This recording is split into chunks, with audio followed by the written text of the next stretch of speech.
Olá, bom dia. No ar mais uma edição do Boca no Trombone, seu espaço de consultorias e debates aqui na nossa Band TV. Muito obrigado aí pela audiência em todo o estado gaúcho e a partir de agora, olha, canais abertos para a sua participação. Encaminhe para a gente a sua dúvida do direito da Previdência, do direito do trabalho. Você que é servidor público, hoje tem o seu quadro, hein? Mande a sua dúvida para a gente também pelo WhatsApp, pelo e-mail, no @programa Boca no Trombone. Aí você escolhe Instagram, Facebook e YouTube à disposição para a sua participação. Não deixe para depois, vá mandando, mande as suas dúvidas para a gente. E claro, Boca no Trombone, espaço de consultorias e debates, a gente vai refletir. A PEC dos precatórios, ela é um calote? Você sabe o que é um precatório? Precatório nada mais é, né, do que dívidas, né, do poder público decorrentes de decisões judiciais. Então a parte teve um direito sonegado, teve que entrar na justiça, depois de um longo processo obteve êxito na ação e a forma de pagamento é através de um título judicial chamado precatório. Agora o governo quer mudar a regra. Olha só, vamos debater, vamos falar sobre isso na edição de hoje aqui do Boca no Trombone. E você pode opinar também. Utilize os nossos meios de contato que eu já falei, o WhatsApp, e-mail e o @programa Boca no Trombone para dar a sua opinião. Vamos com os convidados? Vamos sim. Em nome da Amatra 4, quem está com a gente na manhã desse domingo é o seu presidente, Thiago Malman Susbach. E ele opina, a PEC dos precatórios é um calote? Bom dia, Solano. Bom dia, demais participantes do programa. Bom dia aos nossos telespectadores do Boca no Trombone. Solano, hoje estamos aqui para falar da PEC dos precatórios, da chamada PEC dos precatórios. Primeiro, o que é um precatório, Solano, para o nosso telespectador entender? Um precatório é uma forma que a União tem de pagar dívidas suas. Ou seja, alguma pessoa ingressou com uma ação na Justiça do Trabalho, federal ou comum, e teve sentença favorável, acórdão favorável, decisão do STJ, do STF, trânsito em julgado, não tem mais recurso, a União tem que pagar o valor devido. Ela paga através de precatório. Precatório inclui de 1 ano para pagamento no subsequente. O que está pretendendo essa nossa atual PEC dos precatórios? Está pretendendo que valores acima de 60 mil salários mínimos, ou 66 milhões de reais hoje, sejam pagos com uma entrada de 15% e o saldo em 9 parcelas anuais, ou seja, 9 anos para pagar, além dessa parcela de entrada de 15%. Isso, ou seja, acima de 66 mil reais, né? Nós temos aí o precatório, abaixo disso a forma de pagamento é uma outra, é através da RPV, a requisição de pequeno valor. Então, um fracionamento aí a longuíssimo prazo. E veja só como se articula o governo com a Câmara dos Deputados. O presidente da Câmara, Arthur Lira, ele realizou uma sessão extra para vias de aprovação mais rápida da PEC dos precatórios. Sabe quanto tempo durou essa sessão extra? 5 minutos. 5 minutos. Veja só, né? Para a gente pensar e muito sobre essa temática. Mais um convidado chegando aqui no Boca no Trombone, sim, em nome da Comissão de Direito do Trabalho da ABA, Associação Brasileira de Advogados, está com a gente seu presidente, o doutor Paulo Dias. Doutor Solano, o que o governo propõe na PEC dos precatórios, sobre a ótica do credor, é um verdadeiro calote, não tem o menor sentido. O cidadão passa 20, 30 anos litigando contra o Estado, depois quando o processo chega no final e o juiz manda que se pague o cidadão, o governo quer fazer um parcelamento. Um parcelamento com uma entrada irrisória de 15% e o restante a ser pago em 9 vezes. Ou seja, é um calote em cima do cidadão, é mais um prejuízo para quem luta na busca dos direitos. E também, aí vemos sempre o contraponto. Quando o cidadão deve para o governo, o pagamento tem que ser imediato, sob o risco de pagar juros exorbitantes. E na hora de pagar a conta, o governo não dá o exemplo e sempre prejudica o cidadão. Pois é. E o relator da PEC, dos precatórios, da proposta de emenda constitucional, o deputado Hugo Mota, diz que a comissão tem o dever de melhorar o texto E também o governo federal, deve quitar a dívida com os precatoristas. Não há data para ele apresentar o precatório, palavras aí do relator. Vamos ver como vai ser esse desenrolar. Estaremos acompanhando aqui todo esse trâmite lá no Congresso Nacional. Meu diretor, vamos abrir aqui para o nosso telão, ó. Vamos lá? Está aí nosso convidado de hoje, em nome do CRJ Advogados, nosso especialista em Direito da Previdência, o doutor Luiz Gustavo Ramos, para responder as dúvidas da nossa audiência. Doutor Luiz, obrigado por estar com a gente, um bom domingo. Olá, doutor Solano, olá aos nossos telespectadores da Band. Uma alegria muito grande estar de volta aqui no Boca no Trombone na TV. A alegria sempre é nossa, doutor.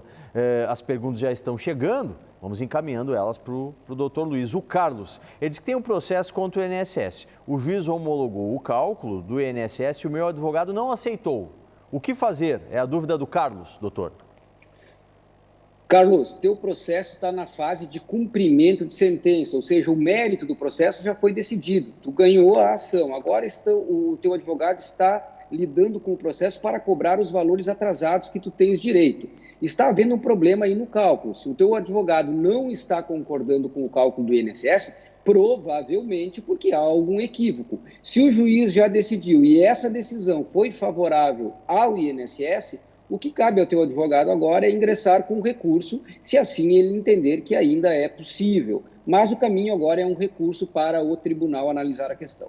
Perfeito. Outra dúvida, doutor, é da Edi, lá de Cachoeirinha. Meu marido é aposentado por invalidez já faz 25 anos pelo INSS. E no dia 28 de outubro, meu dia, ó, um abraço aí para o seu esposo, completará 57 anos. Ele fica fora do pente fino? É a dúvida da dona Edi, doutor Luiz. Considerando o tempo que ele está recebendo o benefício por incapacidade e a idade que ele tem, sim, ele está liberado do pente fino. Ele não será chamado nessas operações todas aí de pente fino para rever benefícios por incapacidade.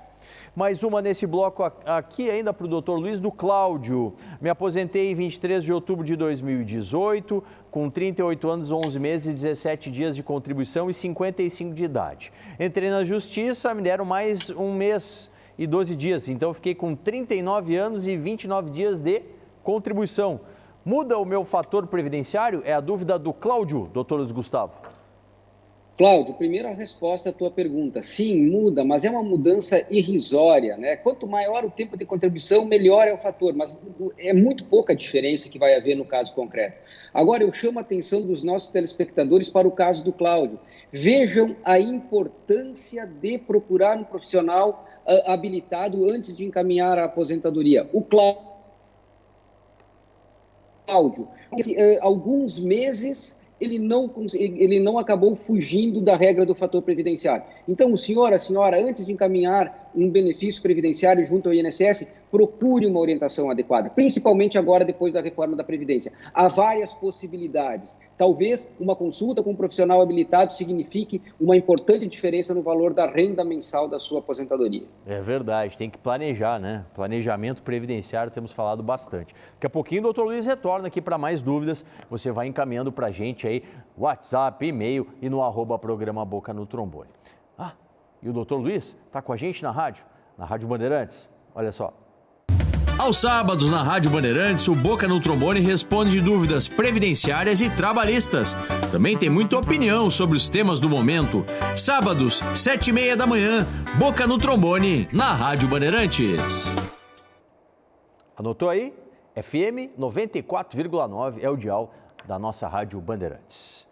Pauta da fome, sim, não podemos esquecê-la. E aqui no Boca no Trombone a gente não esquece. Na tela agora o recado do parceiro, o Banco de Alimentos. Vamos transformar esse momento em uma oportunidade para ser ainda mais solidário. Participe da nossa campanha e doe alimentos sem sair de casa. Acesse doealimentos.com.br, escolha os produtos e ajude você também. É simples, é fácil, é uma atitude que ajuda muitas vidas. A solidariedade é um ato de amor que aproxima. Realização, Rede de Banco de Alimentos do Rio Grande do Sul. Seja parceiro dessa causa aí, ó. Tá aí na tela o site para você optar a forma de doar para o Banco de Alimentos. Boca no Trombone desse domingo está perguntando, está refletindo, a PEC dos precatórios é um calote? O que você acha? Utilize as nossas redes sociais aí para dar a sua opinião. Volta aqui no programa a Associação dos Magistrados da Justiça do Trabalho da 4ª Região, com o seu presidente, o doutor Tiago Malman Sulzbach. Pois bem, Solano, o governo, como dito antes, argumenta que por razões orçamentárias foi necessário estabelecer esse tipo de limitação. O que acontece? Do ano passado para este ano, ao que tudo indica, o Ministério da Economia informou, nós temos 30 bilhões de reais a mais do que no ano anterior para pagamento de dívidas da União. Solano, não vou nem entrar aqui na discussão de que se deve pagar isso ou não, porque é óbvio que deve pagar. Nós estamos falando de dívidas aí de pessoas que estão há muitos e muitos anos esperando o seu direito a ver reconhecido. A questão toda é que o governo está com um argumento muito sedutor para a Câmara e Congresso, no sentido de que apenas os valores mais altos é que sofreriam os efeitos desta PEC. E aí é que a gente tem que se preocupar um pouco. Por quê? Porque esse projeto inicial pode ser alterado no Congresso, e aí o que era uma exceção se tornar uma regra. E é disso que nós temos que nos preocupar. Se essa PEC não vai se transformar numa PEC pura e simplesmente do calote aos precatórios.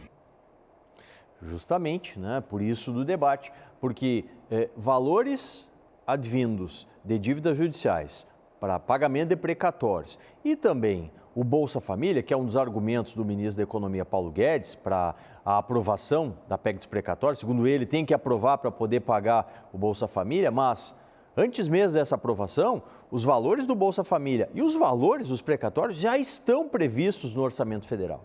Então não é nada novo, não se está querendo retirar ou deixar de pagar algo novo. Não, essa é uma dívida corrente, é uma dívida que é prevista anualmente. Então é um argumento que é inconsistente esse do Ministério da Economia.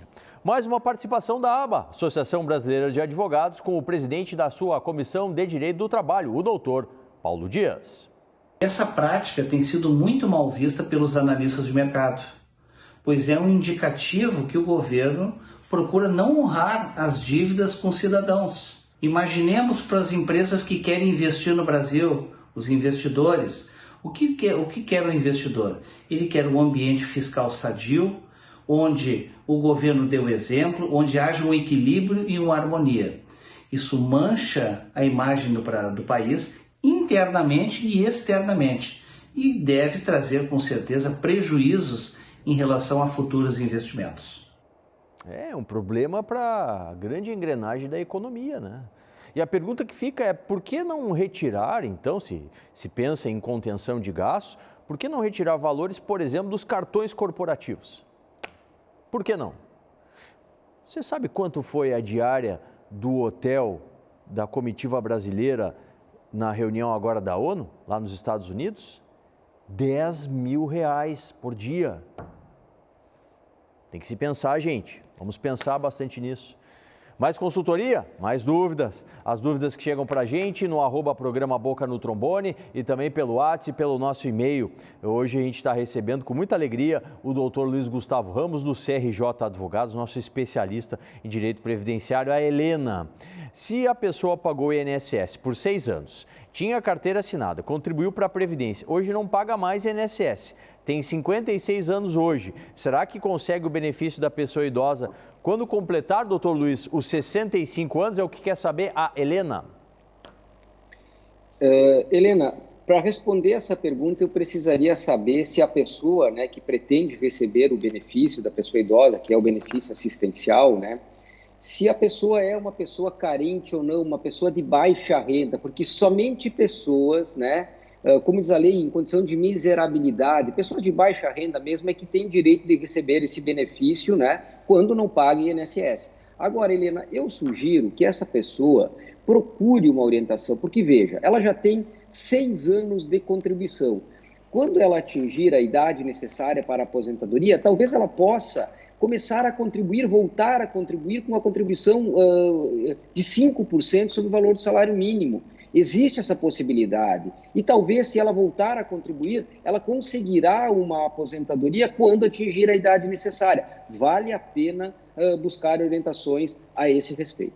Tá certo. Doutor Luiz segue com a gente, respondendo as suas dúvidas de direito previdenciário. Continue mandando, porque agora é hora da gente ir lá para o mundo do direito do trabalho, no nosso Dica Trabalhista.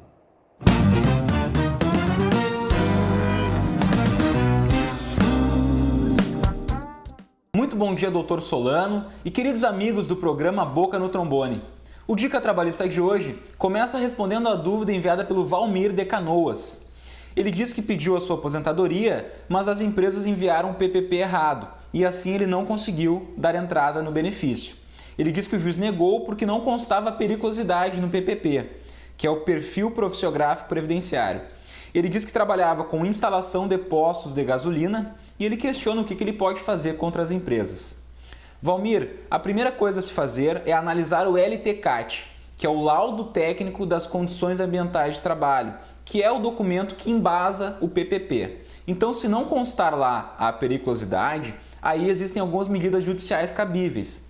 Você pode, por exemplo, ingressar com uma ação trabalhista para reconhecer a periculosidade, pode realizar uma perícia no local de trabalho para verificar essas condições e também pode, por exemplo, usar laudos de casos semelhantes para embasar o seu direito.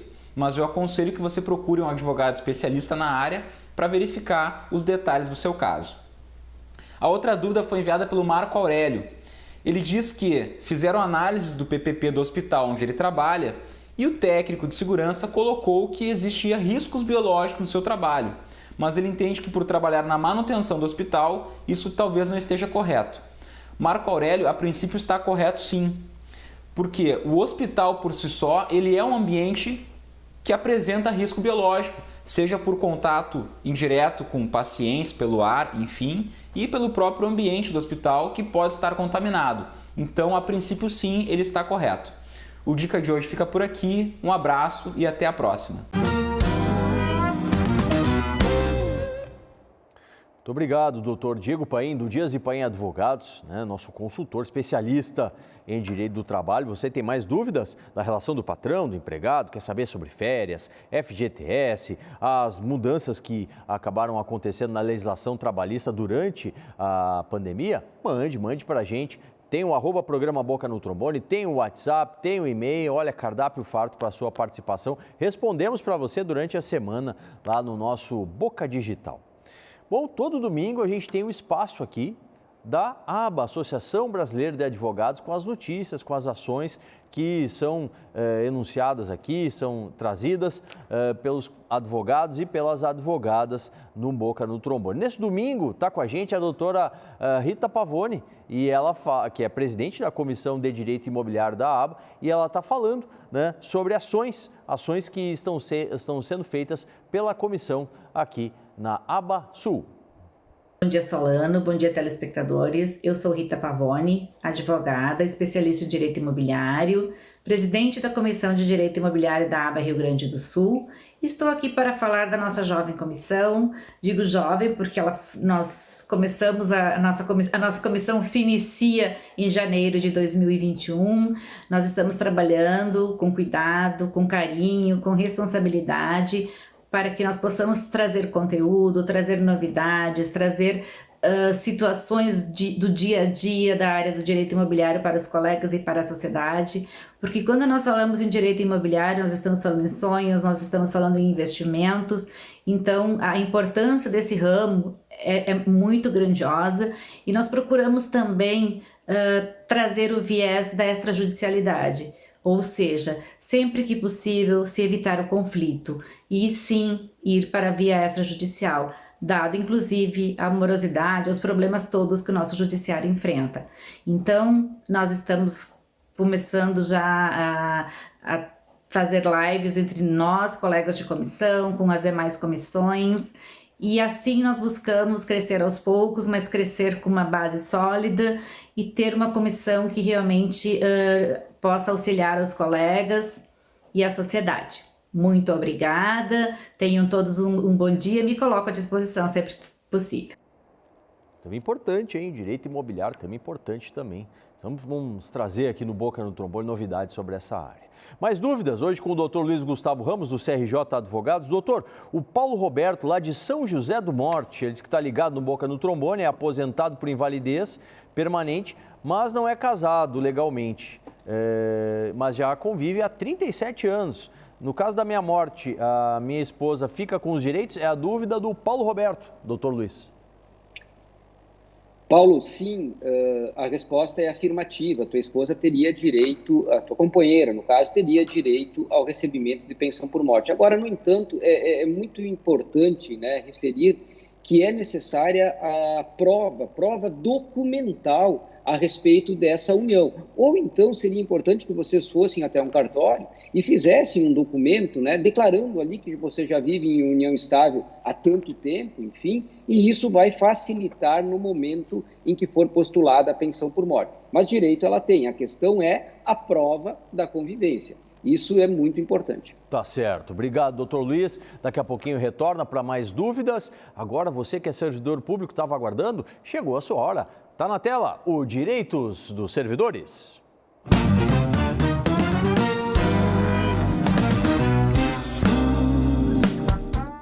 Bom dia, Solano. Bom dia, amigos do Boca no Trombone na TV. Eu sou Marcelo Tassinari e hoje no quadro Direitos dos Servidores eu vou responder a dúvida da Lucilene, da cidade de Porto Alegre. A Lucilene é aposentada do Estado há 10 anos e nesse mesmo período para cá vem trabalhando como contrato temporário no Estado. E ela quer saber se pode utilizar esses 10 anos de contrato para revisar a sua aposentadoria no Estado. Lucilene, quando você se aposentou no Estado, você se aposentou pelo regime próprio de previdência social, pelo IP. Tá? E esses 10 anos de contrato, você contribuiu para o regime geral de previdência social, você contribuiu para o INSS como contrato. Então, nesse caso, você não vai poder usar os 10 anos de contrato para revisar o tempo de aposentadoria lá no IP. Você vai pegar esses 10 anos de contrato e poder aproveitar eles numa nova aposentadoria no INSS. Quando você somar 15 anos de contribuição, ou seja, mais 5 anos de contrato, ou usando esses 10 anos com 5 anos de INSS que você tem no passado. Somando 15 anos, se aposenta de novo no INSS, no regime geral de previdência. Pois bem, por hoje é só e até o próximo quadro Direitos dos Servidores aqui na Band TV. Valeu, obrigado, doutor Marcelo Tassinari, nosso especialista, né, no direito administrativo, direito dos servidores públicos. Rápida parada, a gente já volta, tem mais consultoria previdenciária, tem o quadro especial do empreendedorismo, sim, a palavra do especialista Fortes e as entidades debatendo a PEC dos precatórios. É um calote? Aqui no Boca no Trombone.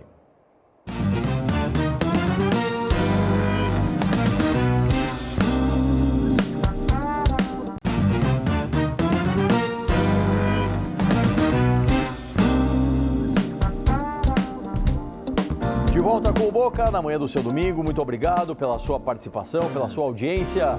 Sempre com os nossos temas, né? Temas de previdência, de direito do trabalho, dos servidores públicos, do empreendedorismo. Boca no Trombone tem esse pacote grande aí de consultorias e também de debates, né? Nesse final de semana estamos perguntando, a PEC dos precatórios, ela é um calote? Você já deu sua opinião? Ainda tem tempo? Participe do programa, encaminhe aí pelo @programa Boca no Trombone, também pelo WhatsApp, pelo e-mail e, claro, mande a sua dúvida, a dúvida de previdência e de direito do trabalho para a gente ainda nessa edição. Vamos com as conclusões? Em nome da Amatra 4, o seu presidente, o doutor Tiago Malman Susbach. Solano, mais uma vez, então, nosso muito obrigado por nos convidar a participar desse programa tão importante da nossa mídia gaúcha. Solano, nós temos uma última palavra para concitar, digamos assim, o Congresso Nacional a debater com muito afinco, com muita parcimônia esse assunto. Nós estamos falando de dívidas com anos e anos de tramitação judicial. Nós estamos falando de processos que tranquilamente demoraram, às vezes, uma vida inteira para chegarem a seu término. E aí, ao final dele, o governo querer mudar a regra do jogo, de fato, é algo muito, muito, muito complicado. Esse precedente pode ser muito perigoso para os anos vindouros e é isso que nós devemos nos preocupar agora. qual é o precedente, qual é o Brasil que nós queremos deixar para nossas futuras gerações no que toca à questão orçamentária e aos precatórios. Muito bom domingo a todas e todos. Conclusão agora da ABA, através da sua Comissão de Direito do Trabalho, com o presidente, o doutor Paulo Dias. Entendemos que a PEC dos precatórios, ela constitucionaliza as pedaladas fiscais, que até pouco tempo atrás sempre foram considerados crimes de responsabilidade, inclusive com impeachment de uma presidente. Então, olha a situação em que chegamos, e tudo isso em prejuízo ao cidadão. Além disso, o grande problema é manchar a imagem do Brasil para futuros investidores, a imagem do país em relação aos rumos da condição da economia, pois se o próprio Estado prejudica o cidadão, quem dirá as empresas que vêm de fora.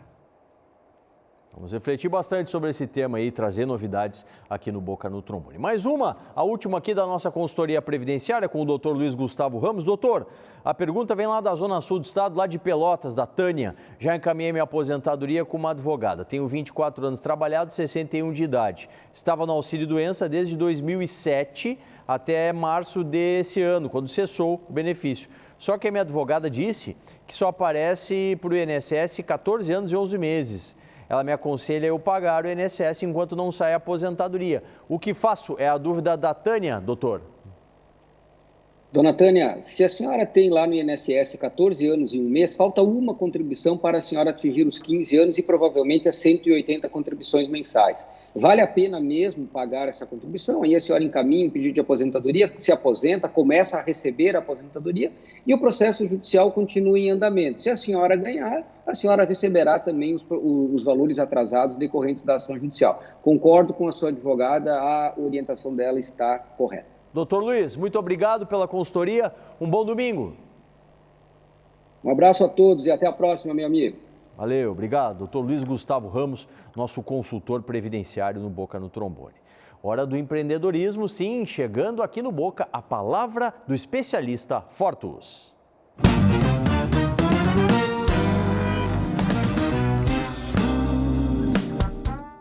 Olá, é uma satisfação estar aqui novamente na TV Bandeirantes, no programa Boca no Trombone, para falar de um assunto muito relevante que tem impacto na vida das empresas e das pessoas. O Brasil hoje conta ainda com 14 milhões de desempregados e ao mesmo tempo uma economia com sinais de retomada, com uma expectativa de crescimento do PIB para esse ano de 5%. Com esse crescimento também vem surgindo novas oportunidades de trabalho.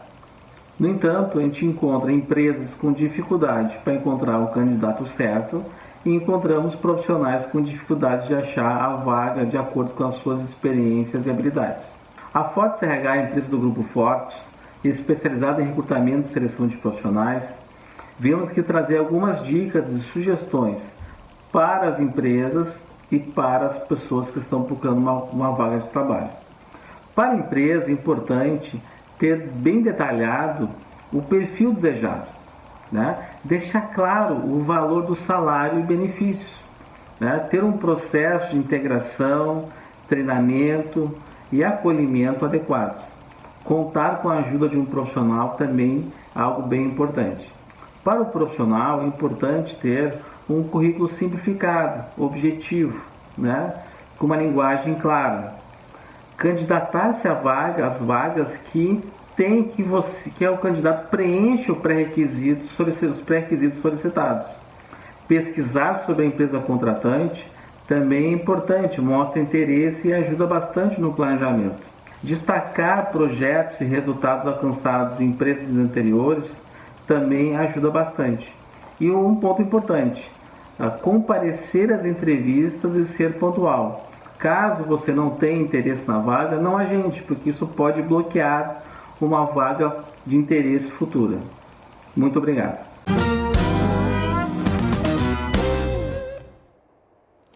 Tchau, gente. Até domingo que vem aqui na Band TV.